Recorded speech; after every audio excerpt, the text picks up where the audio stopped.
What's up? It's Coach P with another day of mindsets. Today we're talking about the C's of TTBFC, the C's of TTBFC. And we're going to do these real quick because I got to run up out of here. But anyway, the C's, I didn't want to leave without giving the mindset of the day. So the C's of TTBFC: confidence, coachability, commitment. The next one is actually two words put together, but it's one that people use, which is consistency. But we don't believe that consistency alone is how you reach any worthwhile goal, because you could consistently be doing something incorrectly, consistently wasting time. So we pair that with progression. So it's consistent progression and then coordination. Now, each of these C's are important. They work together, but they also are measured individually, and you measure each of these C's in different ways. For instance, let's start with confidence.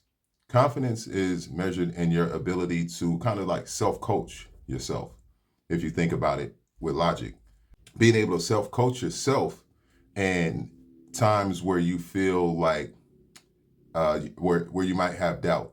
There's times where a person might be in any situation and being able to figure out what's making you uncomfortable. That's another C. But confidence is directly affected and impacted and connected to being comfortable or uncomfortable.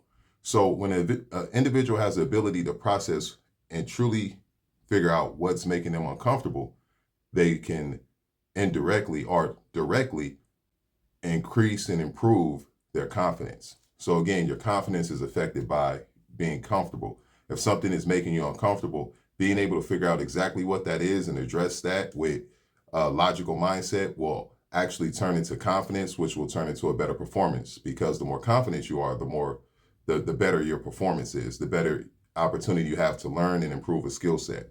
Coachability, same thing. Like I said, they kind of tie in. However, coachability is measured in your ability to listen, learn, and apply, and how quickly you're able to do those things. How quickly are you able to take something that is challenging and confidently be able to learn a new skill set and apply it? If an individual has trouble learning a new skill set and applying it, for instance, if a coach or a teacher says, this is how we do this thing, this is how we do it, and they can't get it, then that means they suffer in the area of coachability. However, if they're able to get it quickly and then continuously progress until they themselves master it, they're very coachable. And also, coachability is a willingness to learn, a willingness to coach or be coached, and a willingness to allow the person who has the gift, who has the skill set, to coach you.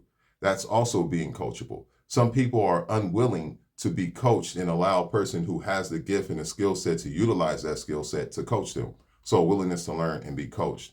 So we have confidence, we have coachability, and then commitment. Commitment is something that people hear all the time.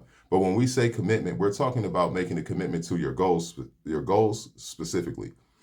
Yes, you make a commitment to yourself. However, when you identify and set a worthwhile goal, you must make a commitment to continuously progressing with confidence to reach that goal, to achieve that goal. And you want to make the commitment to the goal, or else it's not a worthwhile goal. It's a waste of time. And the commitment is measured, your commitment is measured in your ability to be organized. You must be organized. You must prioritize. This is what measures your commitment. Do you make things a priority? Are you able to prioritize things? Are you able to make a commitment to your priorities? Commitment is measured in your ability to have a clear path to your milestones and the things that you're going to reach, right?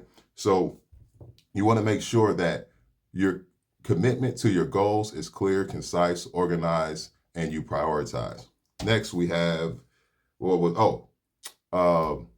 consistent progressions. That one is pretty self-explanatory. Like I kind of already said, you want to set small goals within the goal and consistently progress each time. Every session should equal progression. Every single session should equal progression. You should always make some small progression towards your goal. And as long as you're doing that, then you're progressing towards your goal. And you want to make sure that you're learning, listening, and applying with consistency so that you can progress in the right way.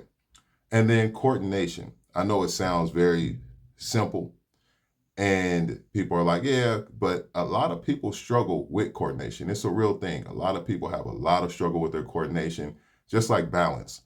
This is one of those things that affects people's ability, especially when we talk about the fitness world. But coordination can also be applied and is applied in our theory to the mind to muscle connection and the signal and the communication, which is another C, the communication from the peripheral or from the central nervous system to the peripheral nervous system. So your nervous system communicating with each other is actually coordination.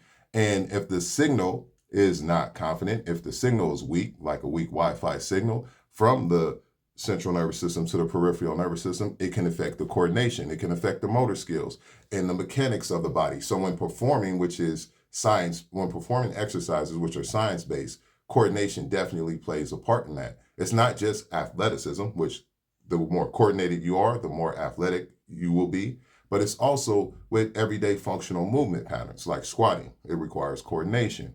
So running requires coordination. Even any other strength exercise that you can name requires a confident signal, mind and muscle connection, and coordination of that signal in the process of connecting from the mind to the body to do it effectively, to do it correctly, and to do what we call maximizing the exercise. So this is a brief, quick breakdown. It wasn't that as quick as I thought it would be, but it was a quick breakdown of the C's of TTBFC. I'll touch back with you later. If you have any questions, don't hesitate to let me know. And I would love to do more of these live with your participation. So anything that's on your mind, hit me up and let me know. And I will definitely do my best to give you an answer. And if nothing else, I can definitely listen. Remember, mindset is the most important set. Train the brain and the body will follow. Let's get it.